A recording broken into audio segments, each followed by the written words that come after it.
Good morning, all of you. Last session we will discuss about the classification of law. Under this classification of law, some points we have discussed. और भी अपने को points discuss करना था. So anyone can हम लोग थोड़ा fast revision करते हैं. Last session में जो किया था classification of law में. तो मुझे बताएगा कौन से classification of law है. First थोड़ा revision कर लेते हैं. कोई 5-6 लोग. फटाफट. Sir, can I say? Yes. Public law, private law, criminal law, civil law, substantive law, procedure law, municipal law, international law, common law and equity law. Very good. Rule number 10. Excellent. Anybody else? Can I First. say, sir? Yes. बोलो. Public law and private law, criminal law and civil law, substantive law and procedural law, municipal law and international law, common law and equity. Very good, Victor. Very good. Excellent. Anybody else? Sir, can I say? Yes. Substantive law, procedure law, civil law, criminal law, municipal law, international law, common law, equity law, private law, public good. law. Very good, Wendy. Very good. Anybody else? और कोई? Sir, can I? Yes. Public law, private law, criminal law and civil law, substantive law and procedural law, municipal law and international law, common law and equity law. Very good. Roll number 3. Excellent. और कोई बताएगा? Sir, can I say? One or two students? Yes. Roll number 5 बोलो. Public law, private law, criminal law, civil law, substantive law, procedural law, municipal law, international law, and common law and equity law. Very good. Roll number 5. Very good. और कोई एक आध students? Those who want to say?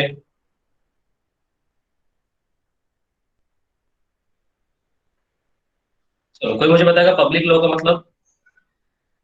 Last time मेरा public और private law हो गया था. कोई मुझे बताएगा पब्लिक लॉ का मतलब?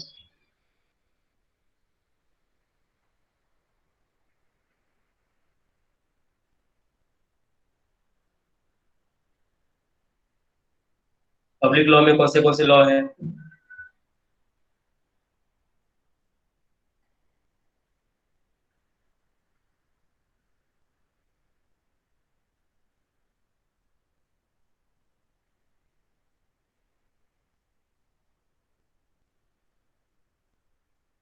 कोई भी नहीं? पब्लिक लॉ में कौन से लॉ होते हैं? पब्लिक लॉ क्या होता है? इतने जल्दी भूल जाओगे तो कैसे चलेगा?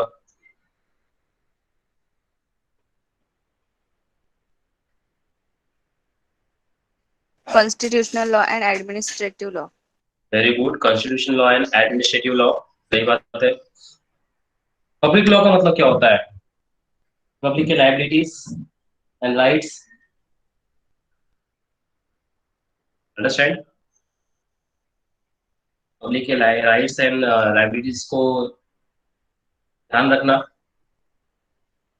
हमने कुछ डिस्कशन किए थे according to the public law, private law वगैरह वगैरह. तो लॉ वो होता है जो जोड़ के रखे कि लोगों को क्या करना है क्या नहीं करना है. According to the government authority, government country एक रूल्स एंड रेगुलेशन प्रिस्क्राइब करती है अपने सिटीजन्स के लिए. वो सिटीजन्स का भी कुछ रिस्पॉन्सिबिलिटी बनता है कि उस लॉ को फॉलो करे according to the government by the rules जो गवर्नमेंट ने रूल सेट किया हुआ है. हमने उसमें से कुछ बनाया था. Public law, private law, criminal law, civil law, substantive and procedural, municipal, international, common and equity. तो हमारा स्टार्ट था पब्लिक लॉ. पब्लिक लॉ का मतलब क्या होता है? मैंने आप लोग से पूछा था पब्लिक लॉ का मतलब क्या होता है. तो पब्लिक लॉ का किससे रिलेशन होता है? The relationship between the citizens and the state. ये आप लोग को याद रखना है. पब्लिक लॉ जब भी मैं कभी पूछूं या जब भी कोई एग्जाम में आ जाए या कहीं भी आ जाए, तो पब्लिक लॉ का मतलब क्या होता है? The relationship between the citizens and the state.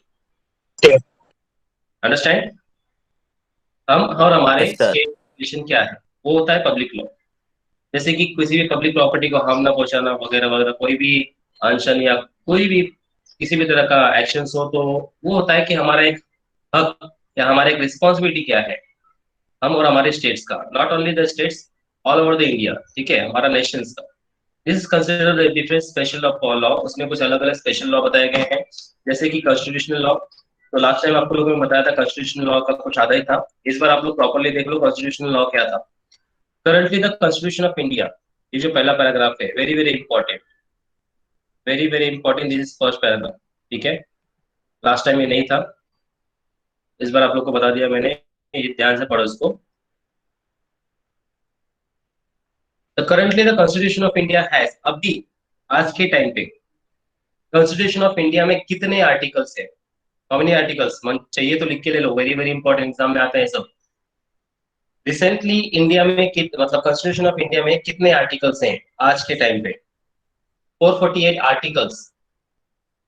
इन कितने पार्ट्स में रखा गया है? 25 पार्ट्स में रखा गया है। मतलब 448 आर्टिकल्स हैं जिनको 25 पार्ट्स में रखा गया है। एंड कितने शेड्यूल्स हैं? 12 शेड्यूल्स हैं। और कितने अमेंडमेंट है? There are 104 amendment. आपने तो सुना रहेगा एक अमेंडमेंट बिल पास हुआ है, ये पास हुआ है, वो पास हुआ है, उसको अमेंडमेंट बोलते हैं। There are 104 amendments that have been made in the India constitution up to January 25 2020, 2020 तक। पिछले साल कितने आर्टिकल्स, पार्ट्स एंड शेड्यूल्स हैं? 448 articles, 25 parts and 12 schedules and 104 amendment 2020 तक बनाए गए थे, मतलब है अभी तक। द वेरी फर्स्ट अमेंडमेंट, जो सबसे पहला अमेंडमेंट हुआ था, that is Indian constitution was made in 1950, 1950 में सबसे पहला अमेंडमेंट पास किया गया था। Understand all of you? समझ में आया क्या? Yes. यस हमारा जो सर। कॉन्स्टिट्यूशन ऑफ इंडिया है वो सबसे लेंदियस्ट कॉन्स्टिट्यूशन है, मतलब सबसे ज्यादा लिखित कॉन्स्टिट्यूशन, लिखित संविधान, सबसे बड़ा और सबसे लिखित संविधान है हमारा इंडिया का, जिसके अंदर कितने आर्टिकल्स आते हैं ये सब याद रखना है आपको। जिसके अंदर कितने आर्टिकल्स आते हैं, each and every one reply fast. जिसके अंदर 448 आर्टिकल्स आते हैं, और वो 448 आर्टिकल्स कितने पार्ट्स के अंदर डिवाइड किए गए हैं? 25। 25 पार्ट्स के अंदर 448 आर्टिकल्स आते हैं। और हाउ मेनी शेड्यूल्स? शेड्यूल्स कितने हैं? 12। 12 शेड्यूल। और अमेंडमेंट कितने किए गए हैं? 104। 104 अभी तक का अमेंडमेंट किया गया है। और सबसे फर्स्ट अमेंडमेंट कभी हुआ था? फर्स्ट अमेंडमेंट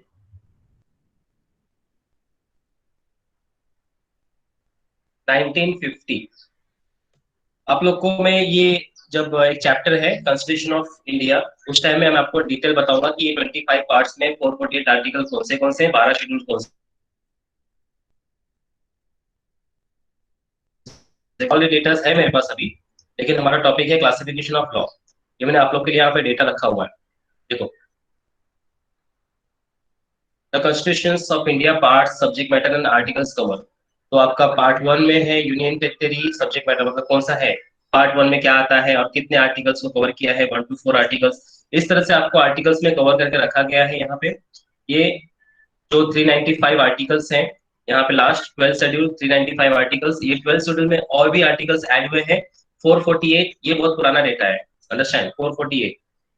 ये जब चैप्टर हम स्टार्ट करेंगे कॉन्स्टिट्यूशन ऑफ इंडिया, तब इसके बारे में डिटेल में पढ़ेंगे कि कॉन्स्टिट्यूशन ऑफ इंडिया में कितने पार्ट्स है, शेड्यूल्स है, और एक एक शेड्यूल्स क्या बोलता है, एक पार्ट्स क्या बोलता है, कौन से आर्टिकल्स के अंदर आते हैं, वो सब लोग स्टडी करेंगे। तो कॉन्स्टिट्यूशन ऑफ लॉ का मतलब क्या होता है? तो ये हमारा कॉन्स्टिट्यूशन ऑफ लॉ सबसे लेंथीएस्ट कॉन्स्टिट्यूशन है, जो क्या बताता है, the citizenship and fundamental rights, आपका और आपका अधिकार, एंड आपकी लाइबिलिटीज, इसके लिए, कंट्री के लिए, ठीक है, आप और आपका अधिकार और आपकी लाइबिलिटीज आपके कंट्री के लिए क्या है, ये कॉन्स्टिट्यूशन लॉ। देखो ये डायग्राम दिखा रहेगा आप लोग को, young India against CAA, NRC, LPR last year हुआ था। कोई भी प्रोटेक्शन होता है, कोई भी चीजें कोई प्रोटेक्ट करते हैं या कोई धरना देते हैं वगैरह वगैरह, तो इस टाइम में कंडीशंस क्या होती है, some time may be political issues की वजह से पब्लिक प्रॉपर्टी वहां बचाना, नेशनल जो सिक्योरिटी है उसको नुकसान पहुंचाना, ये सब होता रहता है। तो उसके लिए आपका अधिकार बताएगा कि आपका और आपका फंडामेंटल राइट्स और आपके अधिकार क्या क्या है आपकी कंट्री के लिए, तो होता है कॉन्स्टिट्यूशन लॉ। नेक्स्ट है administrative law.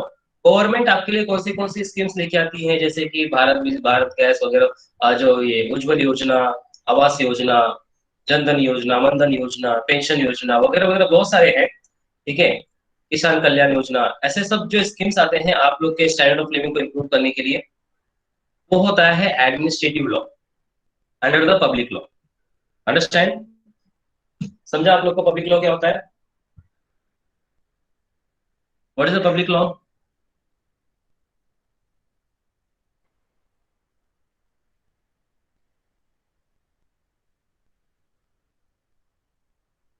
Anyone? Public law क्या होता है? स्पीकर पे।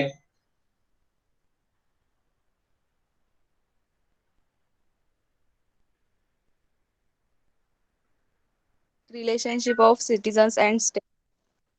Relationship between the citizens and the state. ठीक है, वो रिलेशंस, वो पब्लिक लॉ जिसमें हम और हमारा स्टेट का रिलेशन देखा जाता है उसको पब्लिक लॉ बोलते हैं। पब्लिक लॉ में दो आते हैं, एक कॉन्स्टिट्यूशन लॉ और एक एडमिनिस्ट्रेटिव लॉ। ठीक है, अंडरस्टैंड ऑल ऑफ यू? क्या था, समझा?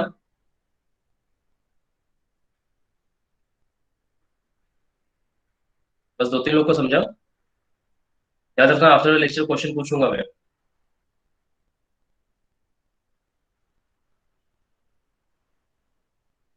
नेक्स्ट है प्राइवेट लॉ। प्राइवेट लॉ का मतलब क्या होता है? Private law is a law that is prominently concern with the rights and liabilities individual toward each other, जिसके अंदर क्राइम वगैरह सब कुछ आते हैं, बहुत सारे आते हैं। ठीक है, आपका और आपके बाजू वाले का जो आप किस तरह से बिहेव करते हो, आपका राइट्स, आपका लायबिलिटीज क्या है, वो सब। The involvement of the states in area of the law restricted to providing the proper methods of resolving the disputes, झगड़े खत्म करने का एक कानून बनाया जाता है प्राइवेट लॉ के अंदर। There is a legal process get started by the citizen who has aggrieved by not by the state. Private law is also known as civil law और construct with the criminal law। अब हम लोग बात करते हैं criminal law का। Criminal law मतलब क्या? किसी को मार डालना, एनी क्राइम जो क्राइम के अंदर आता है उसको क्रिमिनल बोला जाता है। The law, legal law shares the classification usually into two different types. Sorry, हमारा जो लीगल लॉ है तो दो क्लासिफिकेशन किया गया है, एक क्रिमिनल लॉ और एक सिविल लॉ। क्रिमिनल लॉ मतलब क्या होता है? कानून तोड़ने का, कानून तोड़ने के बाद जो किया रहेगा, आपने जो अपराध किया रहेगा उसको क्रिमिनल लॉ बोलते हैं। इससे क्राइम, ठीक है, आपने किसी को बिना पूछे आप किसी के घर पे कब्जा कर लिए, इट्स क्रिमिनल, क्राइम हो गया। चैन स्नैचिंग सुना रहेगा, चैन स्नैचिंग, मोबाइल चुराना, चैन चुराना वगैरह वगैरह, दागा डालना, मर्डर करना, कानून तोड़, या फिर कोई भी हो, ट्रैफिक सिग्नल लगा हुआ है, देखा है रेड है, पास कर गए, इट्स ऑल्सो क्राइम। यस और नो? क्या है क्राइम के अंदर आता है?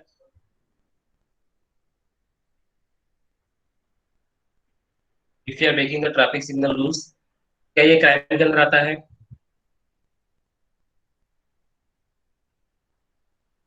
यस और नो?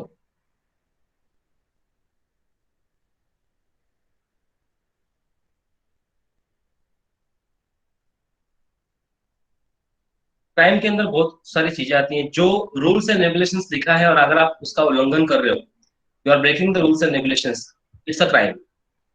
और वो चीजें जो रूल्स के अगेंस्ट जाती हैं वो क्राइम होता है।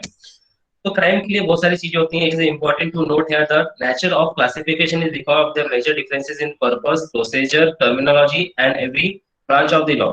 किस पर्पस रहता है, कुछ प्रोसीजर रहता है, कुछ टर्मिनोलॉजी होता है, वो होता है क्रिमिनल। अब क्रिमिनल लॉ क्या है? Criminal law is a law that connected with the act of forbidding particular form of wrongful conduct, गल, गलत या गलत तरीके से imposing punishment on those who engage in such act। उनको क्या किया जाता है? उनको पनिश किया जाता है। पनिश मतलब या तो जेल या तो फाइन, ये दो चीजें, या तो डायरेक्टली वो मौत का सजा वगैरह जो होता है वो। ठीक है, क्रिमिनल प्रोसीडिंग्स आर, प्रोसीडिंग मतलब जो वकालत लड़ते हैं वो। Criminal proceedings are the usually brought in the name of the state known as prosecution. Prosecution आपने नाम सुना रहेगा टीवी में, Jolly LLB, prosecution, defence and prosecution. सुना है? मूवी में आप लोग का ऐसा नाम सुना रहेगा, डिफेंस एंड प्रोसिक्यूशंस। नहीं सुना आप लोग ने? रिप्लाई नहीं आ रहा आप लोग का आज?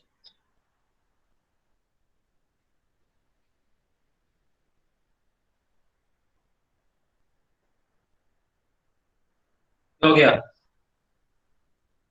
Is there any problem?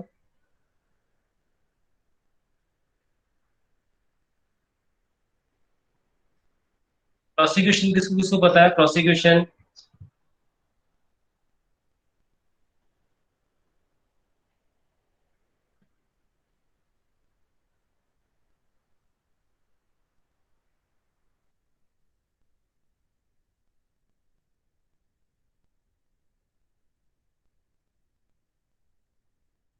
Legal proceeding का मतलब क्या होता है? कौन मुझे बताएगा लीगल प्रोसीडिंग?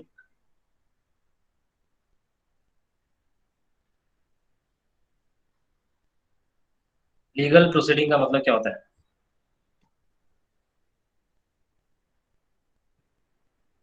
Yes anyone?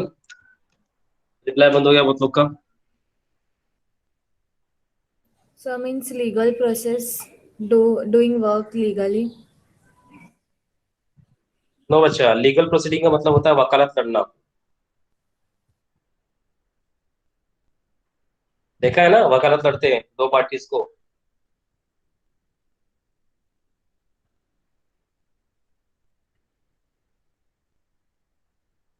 दो पार्टीज को नाम रहता है।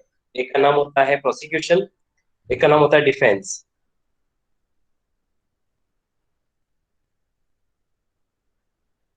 या सुन लो, सुना है कि नहीं सुना है? प्रोसिक्यूशन और डिफेंस, ये दो नाम होता है क्रिमिनल लॉ के अंदर। तो criminal proceedings are usually brought in the name of the states known as prosecutions होता है, जिस पे केस किया गया हो। It should be noted that prosecutions may be assessed by a private individuals or other bodies, such as trading standard department of a local authority, but cannot undertake the case of prosecutions. In criminal cases, there is a prosecution who prosecute the defendant of the offense committed. क्या लिखा है? The criminal in criminal case there is a prosecution, prosecutor जो होता है वो prosecute अपना case लड़ता है। किसके लिए? डिफेंडर के लिए। डिफेंड जो उसके सामने जो पार्टी है उसके अगेंस्ट डिफेंडर्स। ऑफेंस कमिटेड जो गुनाह किया रहेगा या जो गलत काम किया रहेगा उसके against. The consequences of being proof quality sorry guilty, क्या प्रूफ करना रहता है इनको?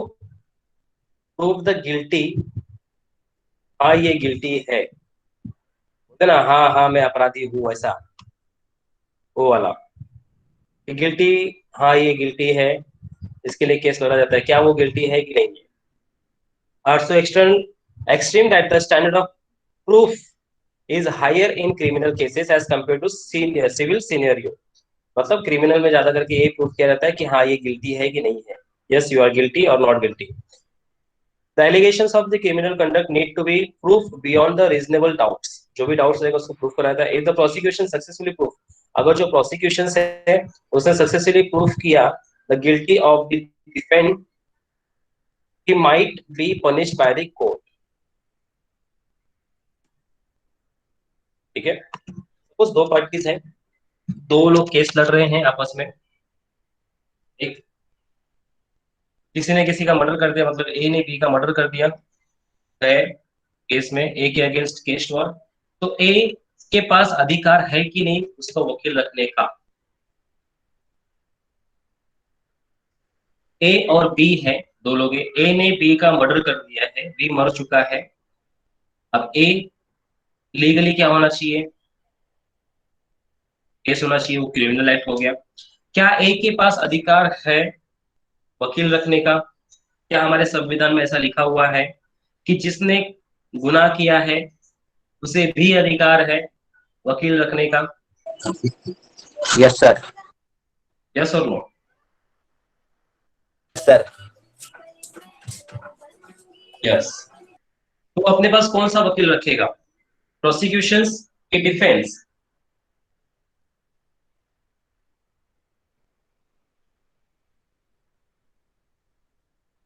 ए ने अगर बी का Defense. मर्डर किया है तो ए कौन सा वकील रखेगा? Defence, Defense. जो उसको डिफेंड करे, डिफेंस वकील। और ए के ऊपर अगर तुम लोग ने केस किया है, तुम लोग ने मर्डर करते हुए देखा उसको, ए को, तो तुम लोग कौन सा केस करोगे? तुम लोग कौन से पार्टी हो जाओगे फिर? आप लोग को पता है ए ने मर्डर किया हुआ है, तो हम ए के ऊपर केस करेंगे। आप कौन सी पार्टी हो गए फिर? प्रोसिक्यूशन की डिफेंस, डिफेंस तो वो हो गया। अब उसने Prosecutor. मर्डर किया तो वो अपना डिफेंस रखेगा, डिफेंडर रखेगा। आप कौन से पार्टीज हो गए? आप Prosecutor. प्रोसिक्यूशन हो गए जो उसके ऊपर केस करोगे। मान लो आप जीत गए, यू आर द प्रोसिक्यूशन, और आप जीत गए, लास्ट में क्या लिखा है? If the prosecution successfully prove the guilty, अगर आप लोगों ने साबित कर दिया कि जो डिफेंडर्स था, जो डिफेंस था, वो गिल्टी है, तो उसको क्या किया जाएगा? पनिश किया जाएगा। आप लोग ने उसको प्रूफ कर दिया कि हाँ वो गिल्टी है, हमने उसको देखा है, आपने प्रूफ कर दिया, तो फिर जो डिफेंडर्स का जो वकील, वकील को तो नहीं मिलेगा, उसको तो काम है, जो जिसके ऊपर केस हुआ है वो क्या हो जाएगा? पनिश्ड हो जाएगा। अंडरस्टैंड? लेकिन मूवी में ऐसा दिखाता है कि जो प्रोसिक्यूशन रहता है और जो साबित करने वाला रहता है, वो कोर्ट तक पहुंचता ही नहीं है, आधे रास्ते में टपक जाता है, उसको उठा लेते हैं या कुछ भी हो जाता है, बहुत कुछ होता है। रियल लाइफ में भी ऐसा होता है कि most of the cases court के बाहर ही सॉल्व हो जाते हैं। अंडरस्टैंड? बचपन से देखे रहोगे टीवी में, जो गवाह रहते हैं, जो सबूत रहते हैं, वो मिटा दिए जाते हैं, या आज भी वैसे ही चलता है। अंडरस्टैंड? या तो कोर्ट के अंदर पहुंचते पहुंचते ही मामला बाहर शॉर्ट आउट हो जाता है, चलो इतना पैसा लो, रफा दफा करो केस। तो दिस टाइप से होते रहते हैं बात की बातें। लेकिन हमारे कानून में ऐसा भी है कि जिसने अपराध किया है उसे भी अधिकार है कि वो अपना एक डिफेंड रखे, डिफेंस रखे, वकील रखे, उसको भी अधिकार दिए गए हैं। अब एक क्वेश्चन और, अगर आप लोग को पुलिस उठा के लेके जाती है, इन एनी केसेस, कोई भी केसेस में पुलिस उठा के लेके जाती है, आपका सब कुछ छीन लिया जाए, मोबाइल वगैरह सब कुछ, इच एवरी थिंग्स आपका छीन लिया जाए और आपको पुलिस स्टेशन में बैठा दिया जाए, आपके पास कौन सा अधिकार रहेगा?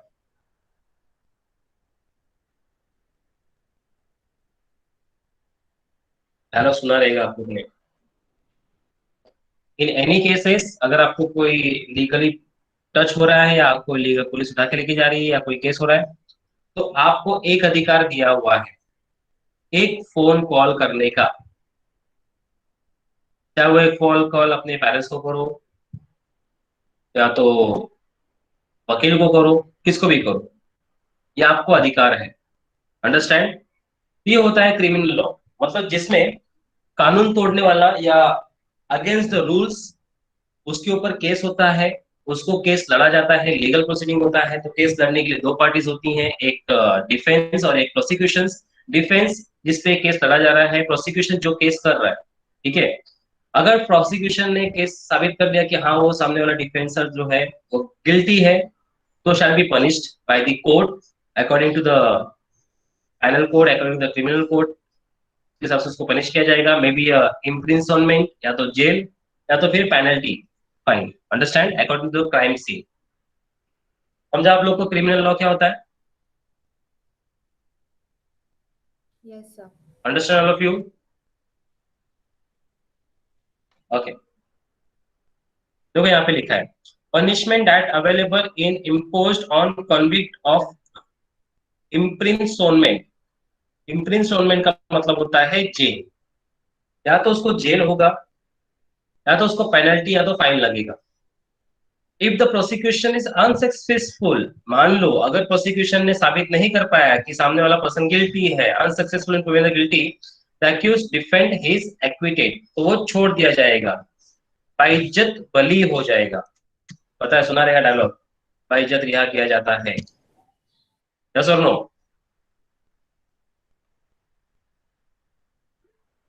तो क्या ऐसे केस में आप हाई कोर्ट का दरवाजा खटखटाओगे? पहले आप डिस्ट्रिक्ट कोर्ट में थे, आपको पता है सामने वाले ने खून किया है, मर्डर किया है, आपका केस डिस्ट्रिक्ट कोर्ट में खारिज हो गया, आप साबित नहीं कर पाए, तो क्या ऐसे केस को आप हाई कोर्ट में लेके जा सकते हो? Yes sir. यस और नो, ये अधिकार दिए हैं कि नहीं दिए? Yes, sir. अगर आपका यस सर। सुनवाई डिस्ट्रिक्ट कोर्ट में नहीं हो पाया तो you can appeal for the high court, आप हाई कोर्ट में अपील कर सकते हो। अंडरस्टैंड? लेकिन हाई कोर्ट से निकाल दिए जाने के बाद आप क्या सुप्रीम कोर्ट का दरवाजा खटखटाओगे? Yes sir. नहीं खटखटा सकते, यस बोलना ही नहीं है। क्यों सर? सुप्रीम कोर्ट वो केस लेगी ही नहीं जो हाई कोर्ट ने खारिज कर दिया है। हाई कोर्ट से जो केस सॉल्व नहीं हो पा रहा है वो केस को सुप्रीम कोर्ट लेगी। अंडरस्टैंड? Yes sir. आप डिस्ट्रिक्ट कोर्ट से हाई कोर्ट में जा सकते हो बट हाई कोर्ट से सुप्रीम कोर्ट में नहीं जा सकते। हाई कोर्ट ने भी खारिज कर दिया तो कुछ तो रीजन होगा कि हाई कोर्ट ने भी खारिज कर दिया है। हाई कोर्ट ऐसे चिंदी मिंदी केस लेती नहीं है, सुप्रीम कोर्ट ऐसे चिंदी मिंदी केस नहीं लेती है। अंडरस्टैंड? तो जो भी देखना रहेगा वो हाई कोर्ट देखेगी। क्लियर तो है? फिर सर सुप्रीम कोर्ट कौन सा केस लेती है? सुप्रीम कोर्ट वो केस लेती है जो हाई कोर्ट सॉल्व ना कर पाए, जो नेशनल सिक्योरिटी से रिलेटेड हो, जो किसी पर्टिकुलर बड़े टॉपिक से रिलेटेड हो, जो पब्लिकली हो, उन केसेस को सुप्रीम कोर्ट लेती है लोगों के अथॉरिटी के लिए। अंडरस्टैंड? Okay sir. जैसे कि राम मंदिर का किसने लिया? सुप्रीम कोर्ट ने लिया। और एनसीआर सीआरआर जो सीए का कानून था वो भी किसने लिया? सुप्रीम कोर्ट ने लिया। ये सब जो फैसला जो लेता है वो कौन लेता है? सुप्रीम सुप्रीम कोर्ट में। Court. Yes. Okay sir. Understand all of you? Yes sir. Yes, sir. Okay. तो ये होता criminal court, criminal law. Next है सिविल लॉ। सिविल लॉ क्या था? The civil law deals with the private rights and duties, आपका अधिकार और आपका duties which has arise between the individual in a country. The object of civil action is correct और wrong doing that been committed, आप क्या गलत कर रहे हो वो भी आपको पता होना चाहिए। Enforcement of civil law is accountability of individual who has committed to wrong, जिसने गलत किया है। And the state is responsible to be provide the procedure to resolve the disputes, और स्टेट ही रिस्पॉन्सिबल होगी। जैसे कि आप मुंबई में हो तो आपका जो भी केस होगा या आपने कुछ गलत किया रहेगा तो आपका स्टेट कोर्ट मुंबई मतलब Mumbai high court, Bombay high court ये सॉल्व करेगी। ठीक है? डिस्प्यूट्स पहले तो लोकल लेवल पे सॉल्व होगा, उसके बाद बॉम्बे हाई कोर्ट में। In this case of civil proceeding the person who claims sue, sue मतलब यहाँ पे जो SUES लिखा हुआ है इसका मतलब होता है केस। ठीक है? Case file. The proceeding, the person who has claimed is filed the defendant in the civil court and ask for remedy. The claimant will be successful if its claim, if he is not able to, sorry, if he is able to prove his case. If the claimant is not successful, the defendant will not be made liable for the actions. मतलब वही चीजें हैं, civil law भी वही है जैसे criminal law है, ये आपका और आपके कंट्री का है। सिविल लॉ कुछ प्रोसीजर्स हैं, अगर आपके ऊपर केस होता है तो आपको वो प्रूफ करना होगा।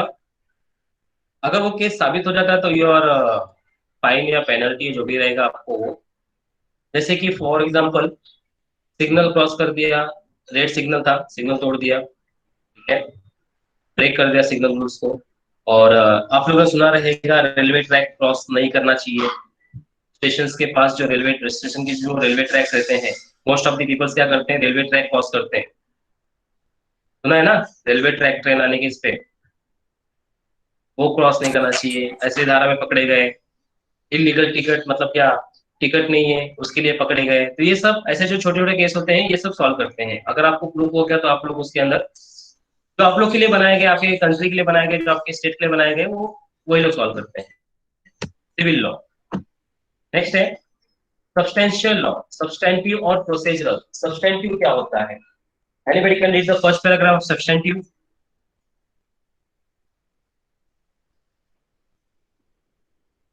Read first.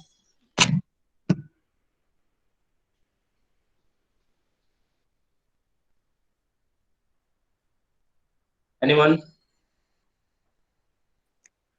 The law which defines rights and liabilities is known as substantive law. It is called so since it lays down a proper and precise substance of subject matter which is enforceable in the courts. The purpose of a law that is substantive is to define, create, or confer a proper substantive legal right or status, or to impose the nature and extent of any sort of legal duties and obligations. Second paragraph भी पढ़ दो बच्चा। Substantive law with regard to a specific subject defines the legal rights and relationship of people between themselves or between them and the state. Any wrongdoing of an individual group of persons or the state against another will hold him liable to the others accordingly. For the purpose of any substantive law, the wrongs could be either civil or criminal. Substantive law refers to all forms of law, both public and private, including the law of contracts, property, torts, and crimes of all kinds. Okay ठीक है, Law very of good. procedure is the ठीक है बच्चा, very good.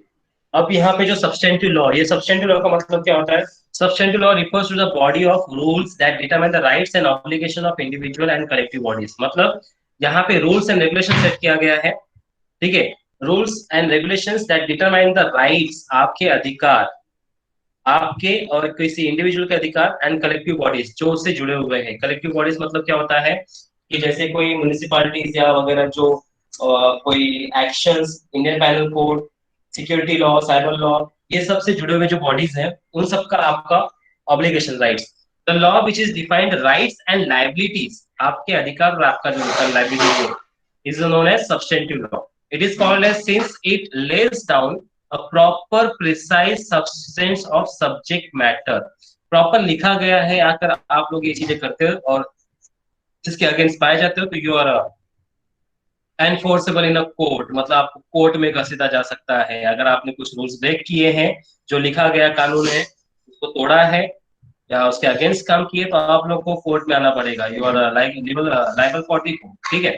The purpose of law that is substantive is to define, create, confer a proper substantive legal rights or status or the impose to the nature, extent of any short or legal duties or obligations। ये सब लिखित है, बताया जाता है, sticker लगाया जाता है, सब जगह बताया जाता है कि ये कानूनन अपराध है, ऐसा न करना, ठीक है। तो ये सब जैसे कि आप यहाँ पे एरिया में लगाया रहेगा कि कचरा कचरे पेटी में डालो, वरना फिर अधिकारी कोई देख लेगा तो दंडनीय अपराध है, 500 रुपये फाइन मारेंगे, ये करेंगे। या किसी से बिना पूछे आपने घर बना लिया, या किसी से बिना पूछे आपने कुछ भी कर दिया जो वहां पे लिखा हुआ है, किसी का जो लॉ लिखा गया है उसके अगेंस्ट आपने कुछ भी किया, तो you are liable for the court. Next है substantive law with regard to specific subject. कोई स्पेसिफिक सब्जेक्ट रहता है, define the legal rights, relation between the people and themselves और between them and the state. वो और उनसे खुद का गलती जो हुआ है वो, या तो फिर वो और स्टेट का गलती जो हुआ है वो। एनी रॉन्ग डूइंग, कुछ भी गलती हो गई ऑफ एन इंडिविजुअल से या ग्रुप ऑफ पर्सन से, और the states again another will hold him liable for the other accordingly. जो भी इन चीजों से जुड़े हैं और जिन्होंने भी गलत काम किया है, वो सभी के सभी लायबल हैं for the court. For the purpose of any substantial law, wrong could be either civil और क्रिमिनल। गलत कुछ भी हो सकता है, मे बी सिविल हो सकता है, मे बी क्रिमिनल हो सकता है। आप क्रिमिनल के अंदर भी आ सकते हो, आप सिविल के अंदर भी आ सकते हो। Substantive law refers to the forms of law, both public में भी आती है, प्राइवेट में भी आती है, including the law of contract, property, torts और क्रिमिनल ऑफ ऑल काइंड। आपके जब नेक्स्ट चैप्टर आएंगे, आगे जो चैप्टर आएंगे, उसमें सब आपको पता चलेगा कि लॉ ऑफ कॉन्ट्रैक्ट क्या होता है, लॉ ऑफ प्रॉपर्टी क्या होता है, सेल ऑफ गुड्स क्या होता है, transfer of property act, information technology act, Indian panel code, cyber law, criminal law.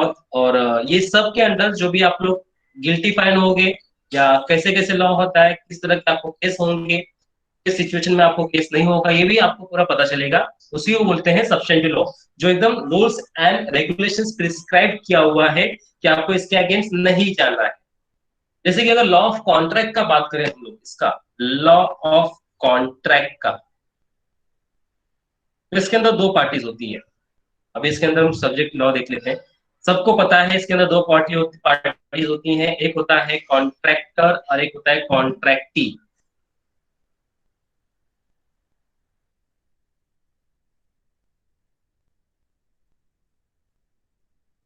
है ना। In the law of contract दो पार्टीज होती है इसके अंदर, कॉन्ट्रैक्टर एंड कॉन्ट्रैक्टी। यस और नो?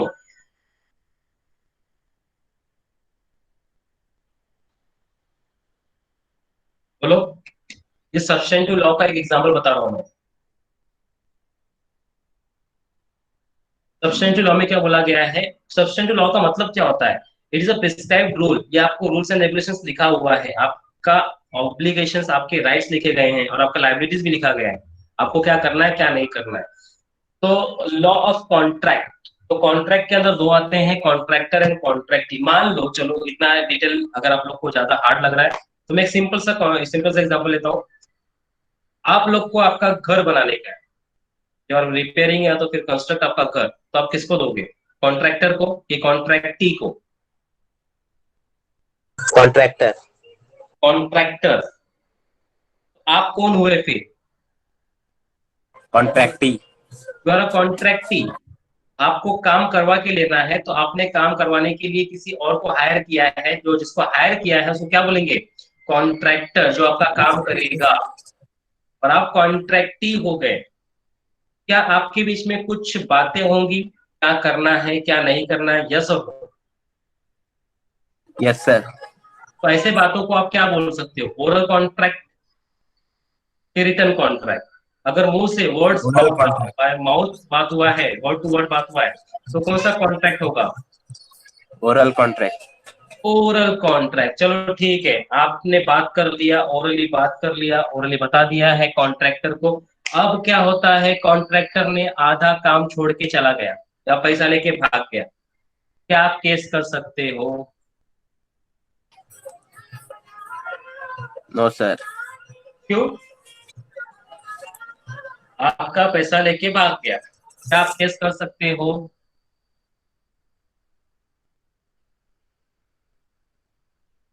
आप केस कर सकते हो, यस यू कैन केस। आप केस कर सकते हो, आप केस फाइल कर सकते हो, लेकिन उसको साबित नहीं कर सकते हो, यस और नो?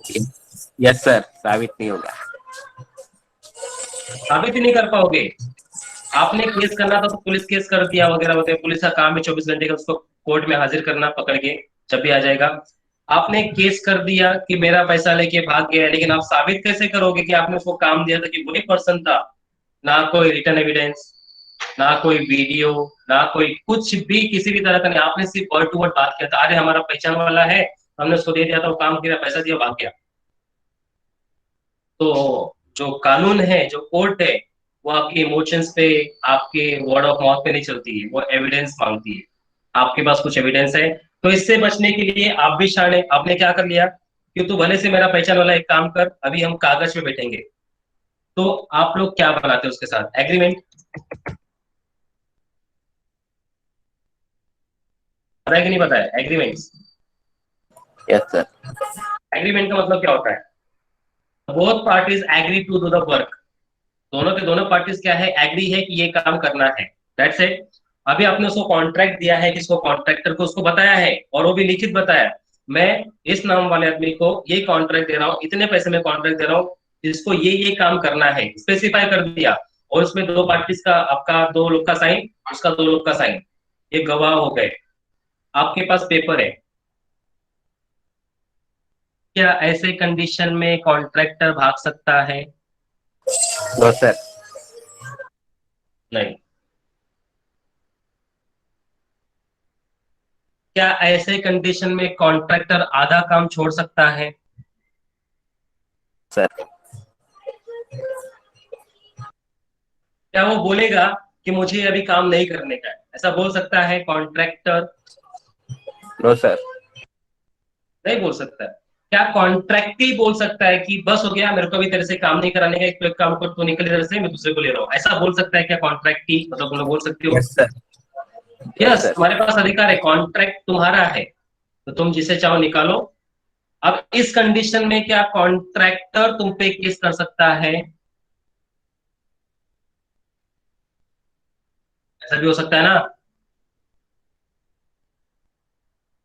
तुमने उसको हटा के किसी और को कॉन्ट्रैक्ट दे दिया, तो इस कंडीशन में जो एग्रीमेंट बना था वो तुम्हारे पास है, तो क्या कॉन्ट्रैक्टर तुम पे केस कर सकता है क्या?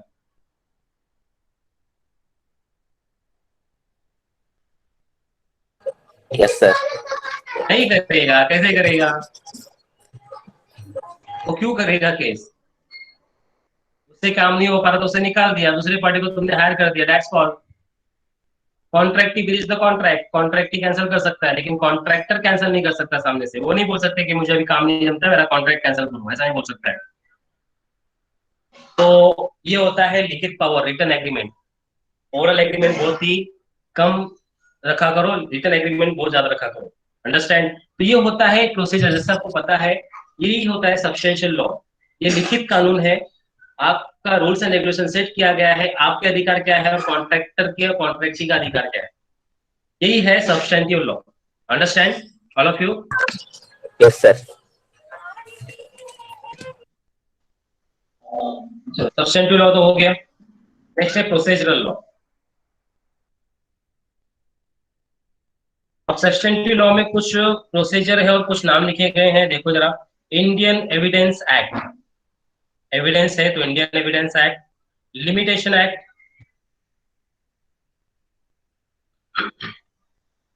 कोड ऑफ सिविल प्रोसीजर, मतलब लड़ाई मतलब कोड कानून, civil procedure act. Code of criminal procedure, under the crime criminal procedure and instance of procedural law, ये सब एक्ट्स और बनाए गए हैं।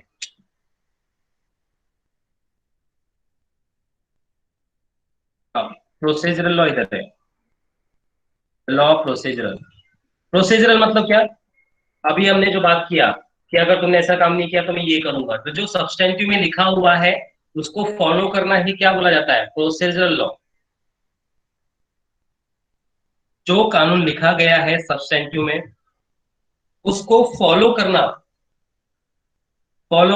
उसी को बोला गया है procedural law. The law procedure is the branch of the law deal with the process of litigations. It embodies rules and procedure pertaining the institution of prosecutions of any kind or civil or criminal proceeding. Procedural law consists a set of rules by which a court hears cases and decide the proceeding. Historically, the law of many known as substantive law.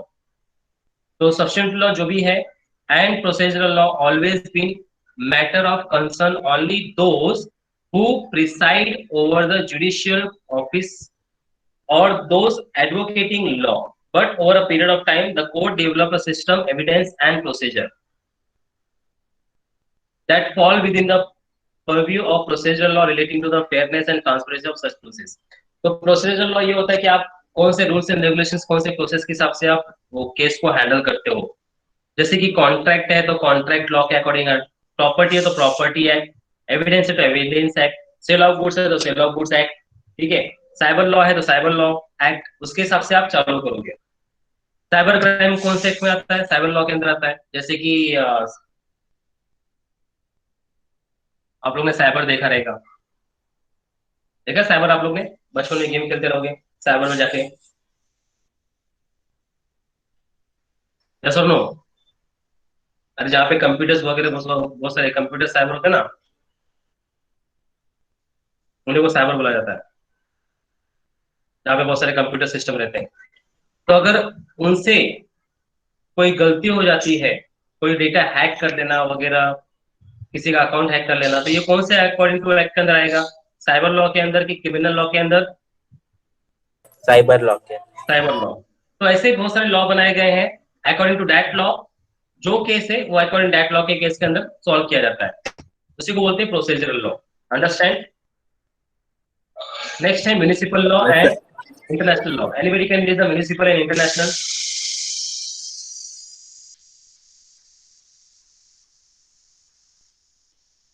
एक बात So can I read? यार, Municipal or domestic law is that phase of law that springs from and has an effect on the members of a particular state.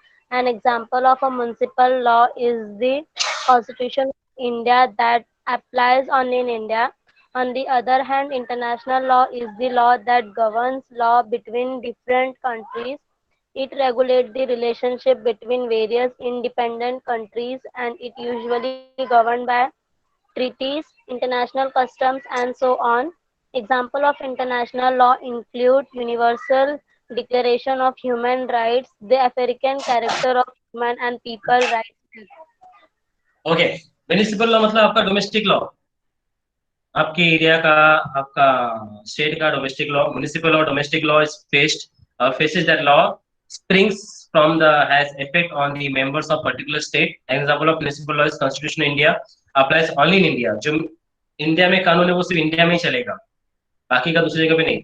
जैसे कि तुम्हारे नवी मुंबई का पीजीएमसी, NMMC सुना है?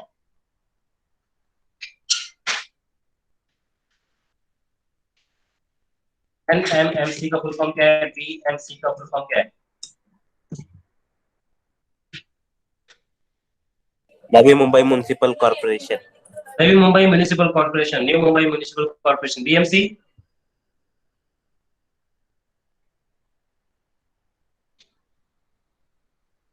आप लोग कभी घूमने जाते हो, गेटवे ऑफ इंडिया वगैरह वगैरह कहीं जाते हैं तो वहाँ पे बीएमसी लिखा रहता है, और आप नई मुंबई में सर रहेंगे तो NMMC.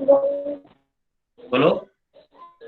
Bombay municipal Brihan corporation या मुंबई बृहन मुंबई महानगरपालिका। म्युनिसिपल कॉर्पोरेशन, हाँ, Brihan Mumbai municipal corporation, Bombay municipal corporation. तो ये बॉम्बे म्युनिसिपल कॉर्पोरेशन कहाँ पे पाए रहते हैं? सिर्फ सिर्फ और सिर्फ महाराष्ट्र में, मुंबई में। एनएमएमसी नई मुंबई में। तो इसको बोला जाता है डोमेस्टिक, हर एरिया वाइज। जैसे महानगर पालिका सुना है?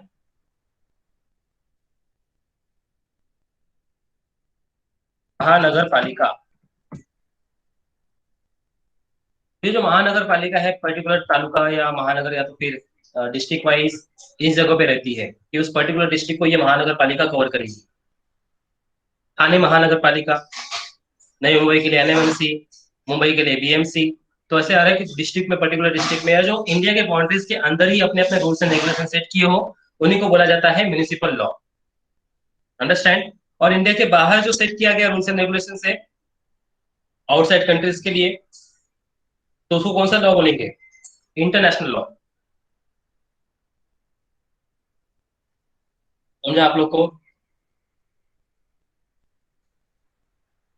Yes sir. जो सिर्फ इंडिया के अंदर सेट किया गया हो पर्टिकुलर डिस्ट्रिक्ट के लिए या पर्टिकुलर स्टेट के लिए, उसको म्युनिसिपल लॉ बोलेंगे, और जो बाहर सेट किया गया, इंटरनेशनली सेट किया गया, उसको इंटरनेशनल लॉ बोलेंगे। नेक्स्ट है common law and equity law. Common law सभी के लिए होता है। द लॉ में be further classified for nature of the whether they form part of the common law और equity law. The distinction between the system of common law and equity law rise from far long in a history could be understood properly. Examination of obligations, English law. Common law is a law followed and gained by the crown of England. ये सब बाहर से लिया गया है। Common law and English law, मतलब हमारा most of the जो लॉ है वो ब्रिटिश रूल है। हम लोग का जो संविधान है वो ब्रिटिश रूल से ज्यादा मिलता जुलता है। हम लोग का जो कानून है, the constitution of India, the संविधान ऑफ इंडिया, वो मोस्ट ऑफ द कॉन्स्टिट्यूशन किसका है? ब्रिटिश रूल्स का है। तो ऐसे बहुत सारे वीडियोस में बोलते हैं, हम लोग ने उसी को देखते देखते कुछ चेंजेस बनाए हैं डॉक्टर अपने बी आर अम्बेडकर साहब जी ने। ठीक है, तो इसका जो कंक्लूजन है, क्या निकलता है कंक्लूजन, आप लोग पढ़ो तो आप लोग को ये पता चल गया रहेगा कि क्लासिफिकेशन ऑफ लॉ क्या है। Understand of you? Classification of law, public law, private law,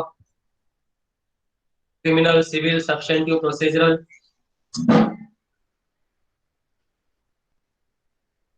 municipal, international, common और equity. Understand of you?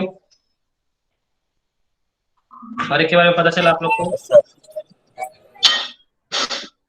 So anybody can tell me the public law? Public law क्या होता है?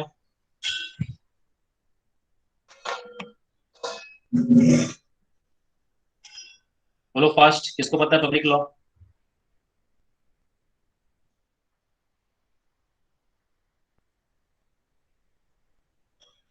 अभी पता है? Relationship between city and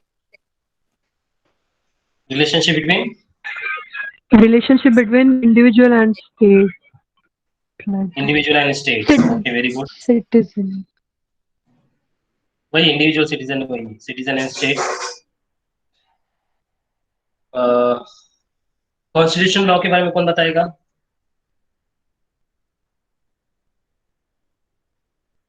constitution law, Citizenship and the fundamental rights and liabilities of the citizen of the country.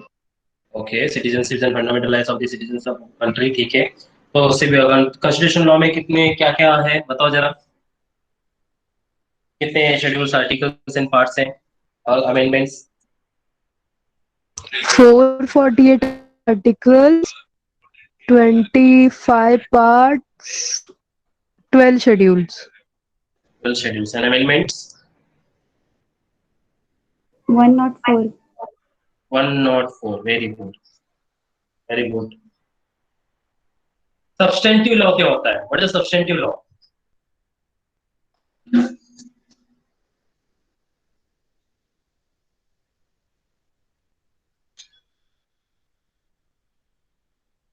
Substantive law अगर किसी ने पूछा या मैंने पूछा, सब्सटेंटिव लॉ का मतलब होता है body of rules that determine the rights, body of rules and regulations. Understand? Body of rules and regulations. Procedural law, अगर प्रोसीजरल लॉ पूछा तो प्रोसीजरल लॉ मतलब क्या होता है? Methods by which substitute law is administered. Procedure मतलब क्या होता है? एक मेथड होता है, हम जो क्रिमिनल एक्ट या जो भी केस आएगा हम उस लॉ के अकॉर्डिंग चलेंगे, वो एक्ट के अकॉर्डिंग चलेंगे जो सब्स्टिट्यूट लॉ में बना हुआ है। ठीक है, तो methods by which substitute law is administered. Okay, ठीक है। Anyone have doubt? आप लोगों को ये पीडीएफ मैंने भेज देता हूँ, नोट्स फर्स्ट खत्म हो गया हमारा, आप लोग रिवाइज करो इसको, हो सके तो एमसीक्यू इवनिंग तक आ जाएगा, को अटेंड करो। ठीक है, बेसिक एमसीक्यूज। Okay sir